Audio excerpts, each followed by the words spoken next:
Hello everyone. ఈ రోజు మనము స్కోప్ ఆఫ్ ఆర్గనైజేషనల్ బిహేవియర్ గురించి తెలుసుకుందాం. ఈ స్కోప్ ఆఫ్ ఆర్గనైజేషనల్ బిహేవియర్ ఎక్కడ 3 లెవెల్స్ లో ఇది పనిచేస్తుంది అనమాట. అంటే మేనేజ్మెంట్ 3 లెవెల్స్ లో అబ్జర్వ్ చేసి ఆర్గనైజేషనల్ యొక్క benefit at the same time individual employees యొక్క బెనిఫిట్ కోసం రీసెర్చ్ చేయడం.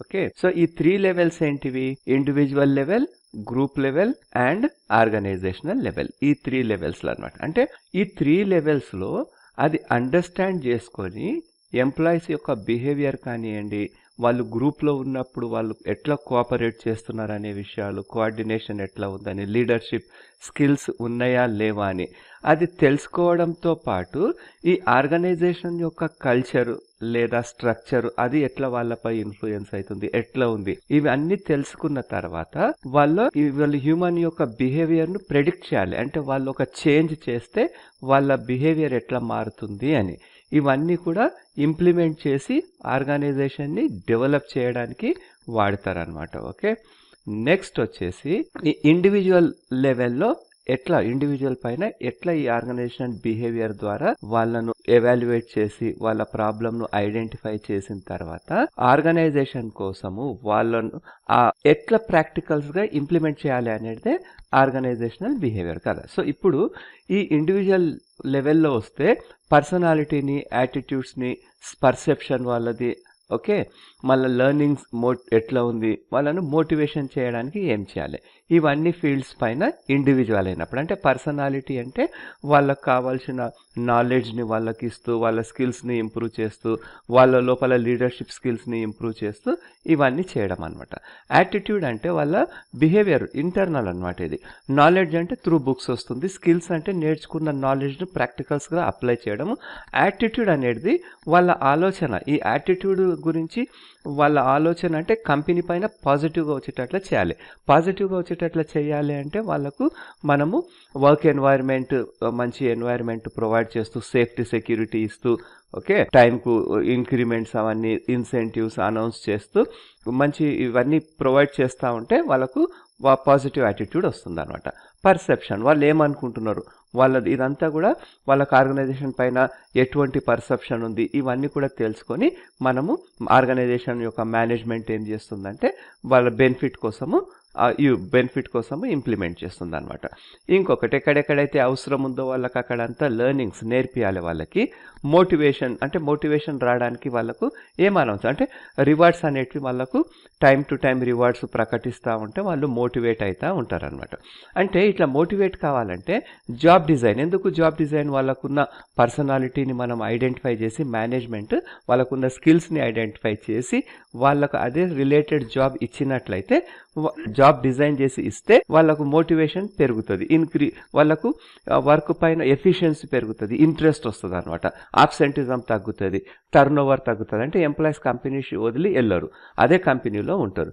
ఓకే, నెక్స్ట్ వచ్చేసి పర్ఫార్మెన్స్ అప్రైజల్, అంటే ఎవాల్యుయేట్ చేయడానికి ఎవరెవరికి ఇంక్రిమెంట్స్ ఇవ్వాలి, ఎవరికి ప్రమోషన్స్ ఇవ్వాలి, ఇటువంటి అన్ని విషయాలలో కూడా మనకు ఇండివిజువల్ యొక్క పర్సనాలిటీ, యాటిట్యూడ్, పర్సెప్షన్, వాళ్ళు ఒక లెర్నింగ్ కెపాసిటీ ఎట్లా ఉంది, కొత్త ఏరియాలో వాళ్ళని పెట్టినప్పుడు దాన్ని ఎంతవరకు వాళ్ళు ఇంట్రెస్ట్ చూపించి నేర్చుకుంటున్నారు.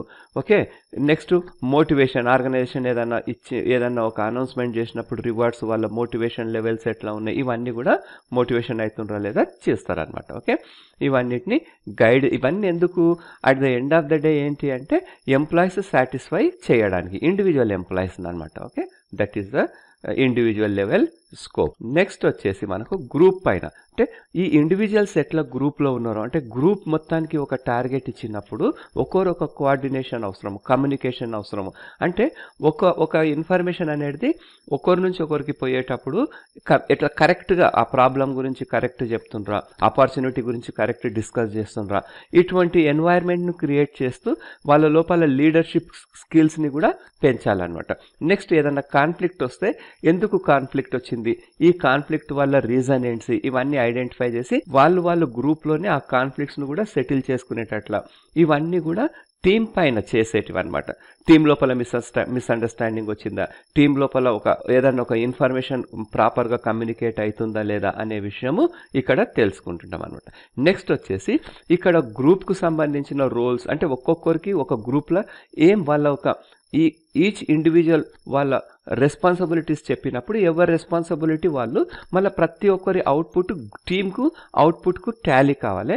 ఈచ్ గ్రూప్స్కి వచ్చేసి ఆర్గనైజేషన్ గోల్ అచీవ్ అయ్యేటట్లు డిజైన్ చేస్తారనమాట. ఓకే, నెక్స్ట్ ఇట్ హెల్ప్ ఇంకా ఏం చేస్తుంది, build effective teams and improve cooperation. ఇట్లా చేయడం వల్ల వాళ్ళ రోల్స్ వాళ్ళకు క్లియర్గా ఇవ్వడం వల్ల, కమ్యూనికేషన్ ఇన్ఫర్మేషన్ కూడా ప్రాపర్గా ఇవ్వడం వల్ల, కాన్ఫ్లిక్ట్స్ను వాళ్ళు కాకుండా అయినట్లయితే రీజన్ కరెక్ట్ తెలుసుకొని ఆ రీజన్ ఏంటి కాన్ఫ్లిక్ట్స్కు దాన్ని తీసేయడం వల్ల ఈ ఆర్గనైజేషన్ లోపల కోఆపరేషన్ పెరిగి ఒక ఎంప్లాయీ మధ్యలో ఒక employee and also among the employees and also among the departments, ఇవన్నీ కూడా కోఆపరేషన్ పెరిగినప్పుడు ఏమైతుంది, ప్రొడక్టివిటీ అనేది పెరుగుతుంది, ఆర్గనైజేషన్ డెవలప్ అవుతుంది అనమాట. నెక్స్ట్ వచ్చేసి ఆర్గనైజేషనల్ లెవెల్. ఇంతకుముందు ఇండివిజువల్ చూసుకున్నాము, నెక్స్ట్ గ్రూప్ చూసుకున్నాం. ఇప్పుడు ఏంటి, ఆర్గనైజేషన్ లెవెల్ అనమాట. ఆర్గనైజేషనల్ స్ట్రక్చర్ ఎట్లా ఉంది అని చూడాలి. ఆ స్ట్రక్చర్లో ఎన్ని లెవెల్స్ ఉన్నాయి, ఒకవేళ ఒక ఎంప్లాయీకి సింగిల్ అథారిటీ నుంచి ఇన్స్ట్రక్షన్స్ వస్తున్నాయా, మల్టిపుల్ అథారిటీస్ నుంచి ఇన్స్ట్రక్షన్స్ వస్తున్నాయా, మల్టిపుల్ అథారిటీస్ నుంచి ఇన్స్ట్రక్షన్స్ వచ్చినప్పుడు ఎంప్లాయీస్కు స్ట్రెస్ అవుతుంది అనమాట. అటువంటివి కాకుండా ఈ ఆర్గనైజేషన్ కల్చర్ ఎట్లా ఉంది, పాలసీస్ ఏమున్నాయి, పవర్ ఏంటి అంటే పవర్ వచ్చినప్పుడు ఇతరులపై ఇన్ఫ్లుయెన్స్ చేయడం, నాలెడ్జ్ ఎక్కువ ఉంటే వేరే వాళ్ళని కూడా మనము హెల్ప్ చేసి వాళ్ళను ఇన్ఫ్లుయెన్స్ చేయగలుగుతాం అనమాట. ఓకే, ఈ పాలసీస్ కంపెనీవి. ఇక్కడ ఇండివిజువల్ ఒక నాలెడ్జ్, గ్రూప్ యొక్క కోఆపరేషన్ కాకుండా entire company policies, entire company యొక్క కల్చర్ గురించి ఇక్కడ రీసెర్చ్ చేసి ఎక్కడెక్కడైతే మన డ్రాబ్యాక్స్ ఉంటే వాటిని తీసేసి ఎక్కడ అవసరం ఉన్న కాడ వాటిని కావాల్సిన చేంజెస్ అనేటివి చేస్తుంటారు అనమాట. ఓకే, ఇప్పుడు లేటెస్ట్గా ఏఐ టూల్స్ వస్తూ ఉన్నాయి. ఎక్కడ వెళ్ళిన ప్రతి ప్రొడక్షన్లో తీసుకోండి, రిసెప్షన్లో తీసుకోండి, ప్రతి ఒక్క దాంట్లో సాఫ్ట్వేర్లో తీసుకున్న ఏఐ ఇప్పుడు ఎన్నో లక్షల ఎంప్లాయీస్, మంచి మంచి మైక్రోసాఫ్ట్, ఇన్ఫోసిస్ కూడా థౌజండ్స్ ల్యాక్స్ ఆఫ్ ఎంప్లాయీస్ని తీసేస్తారు. కాబట్టి ఎటువంటి టెక్నాలజీ అవసరం ఉంది, ఎంప్లాయీస్ కూడా ఆ టెక్నాలజీ గురించి ట్రైనింగ్ ఇస్తూ ఆర్గనైజేషన్ ఏ పాలసీ యూజ్ చేస్తుంది అంటే లేటెస్ట్ టెక్నాలజీస్ రావడం వల్ల ప్రొడక్షన్ కాస్ట్ కానివ్వండి, కంపెనీ యొక్క ఎక్స్పెన్సెస్ ఎన్నో రెట్లు తక్కువైతుంటే ఆటోమేటిక్గా వాళ్ళు అది ఇంప్లిమెంట్ చేసుకుంటారు అనమాట. సో ఇట్లా ఆర్గనైజేషన్ యొక్క పాలసీస్, ఆర్గనైజేషన్ పైన టెక్నాలజీ ఎట్లా ఇన్ఫ్లుయెన్స్ అవుతుంది, ఇవన్నీ కూడా తెలుసుకోవడం వల్ల ఏమవుతుంది, మేనేజ్మెంట్కు పీపుల్కు అలైన్మెంట్ స్మూత్గా రన్ అవుతుంది. నెక్స్ట్ వచ్చేసి ఇంతవరకు తెలుసుకున్న ఇండివిజువల్స్ గురించి తెలుసుకొని ఆర్గనైజేషన్ టీమ్స్ లోపల ఓవరాల్ ఇంపార్టెన్స్ ఆఫ్ ఓబే అంటే ఇంతవరకు ఇండివిజువల్ గురించి స్టడీ చేసి వాళ్ళ పర్సనాలిటీ, పర్సెప్షన్, వాళ్ళ నాలెడ్జ్, ఇవన్నీ స్టడీ చేసిన తర్వాత అవి గ్రూప్లో ఎట్లా బెనిఫిట్ అవుతాయి, గ్రూప్లో ఒకరికొకరికి కోఆర్డినేషన్, కోఆపరేషన్ ఇవన్నీ కూడా చూసిన తర్వాత ఇప్పుడు మళ్ళీ ఆర్గనైజేషన్ యొక్క పాలసీస్ చూస్తున్నాము, ఆర్గనైజేషన్ యొక్క స్ట్రక్చరు, ఈ ఒకదానికి ఒకటి ఎట్లా ఇంటిగ్రేట్ అవుతాయి అంటే ఒకదాని నుండి ఒకటికి ఎట్లా బెనిఫిట్ అవుతుంది, ఇండివిజువల్ నుంచి గ్రూప్కు, గ్రూప్స్ నుంచి ఆర్గనైజేషన్కి. నెక్స్ట్ హెచ్ఆర్ ప్రాక్టీసెస్ అంటే హెచ్ఆర్ ప్రాక్టీసెస్ ఏంటి, మనకు రిక్రూట్మెంట్ నుంచి ఎంప్లాయీస్కు ట్రైనింగ్ ఇవ్వడము, ప్రమోషన్స్ ఇవ్వడము, ఇవన్నీ కూడా ప్రాపర్ మంచి స్కిల్డ్ ఎంప్లాయీస్నే ప్రాపర్గా రిక్రూట్ చేసినట్లయితే, స్టార్టింగ్ లోపలనే సెలెక్షన్ చేసినట్లయితే ఎంప్లాయీకి మంచి స్కిల్డ్ ఎంప్లాయీస్ వస్తారనమాట. స్కిల్డ్ ఎంప్లాయీస్ వచ్చినప్పుడు ప్రొడక్టివిటీ బాగుంటుంది.